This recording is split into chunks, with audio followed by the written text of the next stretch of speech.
አስደንጋጭ ነገር ተፈጠረ ጋይስ። የማይጠበቅ ጋይስ፣ የማይጠበቅ አብርሽ እኮ ተጃጃለ ጋይስ። የጂል ነገር እኮ መጨረሻ ይሄ ነው። ጭራሽ እራት ጋበዛት። እራት መጋበዝ እሺ ይሁን፣ ማዘዙስ ምን አመጣ ጋይስ? የተማዘዘብን እኮ ወይኔ እኔ ቤቢ ምን አለች ኤርሜላ ማለት ነው።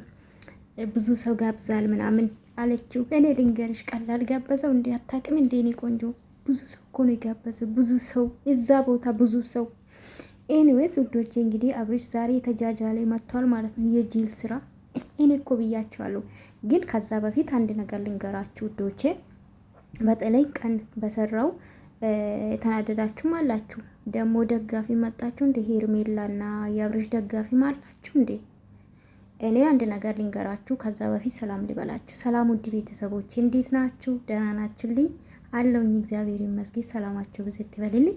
ይህ ቪዲዮ ሲጀምሩ ላይክ፣ ሰብስክራይብ ማድረጋችሁ እንዳትረሱ። አመሰግናለሁ እኔ ውዶች።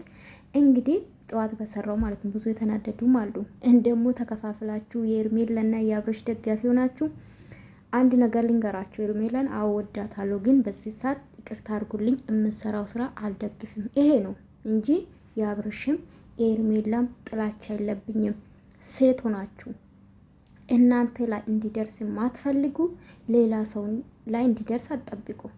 አዎ እንደዛ ነው። እንደ ሴት ሩታን ይረዳታለሁ፣ ግን የራሷ ጥፋትም ቢሆን በዚህ ሰዓት ከሷ ጎን ነኝ ባይዘው። እነዚህ ዝም ብሎ ዝሙትን የሚያስተላልፉን አልደግፍም። መፍትሄ መሰለኝ። ቅር ሌላችሁ አይገባም። ትክክል ያልሆነ ነገር ደግሞ ትክክል አይደለም። እኔ እኮ አብርሽ ከሩታ ጋር ጨርሶ ተለያይቶ እውነቱን አውቀን ገባችሁ አይደለም? ከኤርሜላ ጋር ቢኖር ምንም ችግር የለውም። ግን ያቺ ልጅ የእሱ ልጅ አቅፋ እያለቀሰች ገባችሁ? እቺ ደግሞ የተጃጃለት የተለጣጠፉ ምንድን ነው እናንተ? ምንድን ነው የምትማሩት? ምንድን ነው የምታገኙ ከነዚህ ልጆች? ይሄ ነው እውነታ እንጂ የኤርሜላም የአብርሽም ጥላቻ አለብኝም ለማለት እፈልጋለሁ። የማንም ደጋፊ አይደለሁም። የሁሉም ወዳጅ ነኝ። ሁሉም ለእኔ አንድ ነው።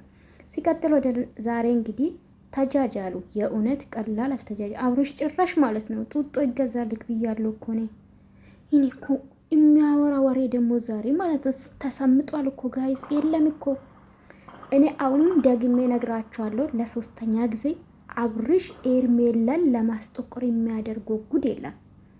ውሸታም ነው በነገራችን ላይ በጣም ውሸታም። ለምን ካላችሁ ትላንትና ምን ብሎ ነበረ ጋይስ? የሰው ቪዲዮ ካዳመጣችሁ ለእውነት ቆሙ፣ ከሰማችሁ ከልብ ስሙ። ትላንትና ምን አለ አብርሽ? እማወራሽ ነገር አለ አላለም ለሄርሜላ? ዛሬ ገልብጦ ምን አለ? እማወራክ ነገር አለ ብለኛለች። ምን እንደምታወራኝ አላቅም፣ ፈሪቻለሁ።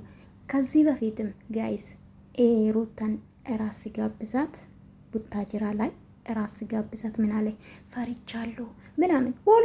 ሁሌ ነው። አንተ ደግሞ ቅኔክ ደግሞ በነገራችን ላይ ቅኔ ማለት ነው ከወንድ ልጅ አያምርም። በጣም ነው የሚያስጠላው። የተናገርኩ ሁለት ነገር አለ። ምን አለ? አንዳንድ ሰዎች የጠጡና ከዛ በኋላ የሚያደርጉትን አቅም።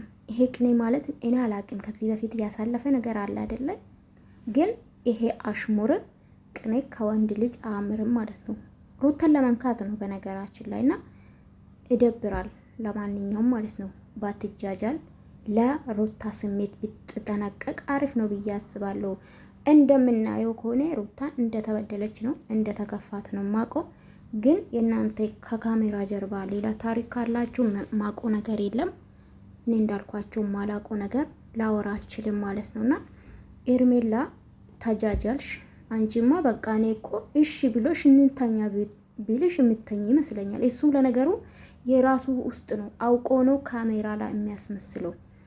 አንድ ነገር ማወቅ አለባችሁ ልጆች። አንድ ሰው ያ ሰውን ከህይወት ማስወጣት ከፈለገ የራሱ ካልፈለገ እንዴት ነው የሷ ፍላጎት ብቻ ለመሙላት የራሱን ትዳር በትኖ ሜዳ ላይ ጥሎ እንዴት ነው ራስ ሊጋብዛት የሚችሉ? ሚስቱስ ምን ይሰማታል? ይሄ ማለት ሁሌ በየአመቱ ስለኔ ይወራ፣ ስለኔ ብቻ ይወራ ነው። አብርሽ ይመኑኝ ይሄ ነው። ከዚህ በፊት ምን እንዳታውቃላችሁ? ጭር ሲለኝ ወዳለሁ ምንድነው ጭር ሲለኝ አልወድም፣ ስንጫጩ ደስ ይለኛል። ይሄ ማለት ደግሞ መታወቅ ይፈልጋል፣ ግን በዚህ መታወቅ ዜሮ ነው። በነገራችን ላይ ይሄ ስም እዛ ነው የሚቀመጥልክ። በዚህ ይታወቃሉ ብለክ እንዳታስብ ወንድም አለም ማለት ነው። የእውነት በዚህ ለመታወቅ አስበ ከሆነ በጣም ነው የሚያስጠላ። ግን መታወቅ ትፈልጋለህ፣ ግን በጥሩ ከቲክቶከሮች እስቲ ተማር። ቲክቶከሮች አሉ፣ ዩቱበሮች አሉ፣ ሌሎቹም እነሱ ምን ሰርቶ ነው የሚሸለሙት? ምን ሰርቶ ነው ታዋቂ የሆኑት? አንተ እውነት እንዲያመጣጥቅ እንደ ተመልካችክ ደና ቪዲዮ ብትሰራ ዛሬ ማስታወቂያ ሊሰሩ ትችላላችሁ። ከሩታ ጋር ማስታወቂያ ምን የመሰለ ማስታወቂያ ተሰሩ ነበር። ግን የሚያስጠላ ስራ ስለሚሰሩ ነው እንጂ እንደ ተመልካች እንዳላችሁ ብዙ ነገር ብዙ ቦታ ይደርሳሉ ብዬ ነው የማስበው ወዶቼ፣ እኔ እንደምለው ማለት ነው። እና ታውቃላችሁ ዊንታ ከነሱ ከነሱ በኋላ ነው የመጣችሁ አይደለ? ስለዚህ ዛሬ የተለያየ ነገር እየሰራች ነው፣ ማስታወቂያ እየሰራች ነው። ገባችሁ አይደለ? ለማንኛውም ዋንትያ ብዙ ነገር እየሰራች ነው ከነሱ በኋላ መታ። ለማንኛውም ባትጃጃሉ አሪፍ ነው ለማለት እፈልጋለሁ። ወዳችኋለሁ።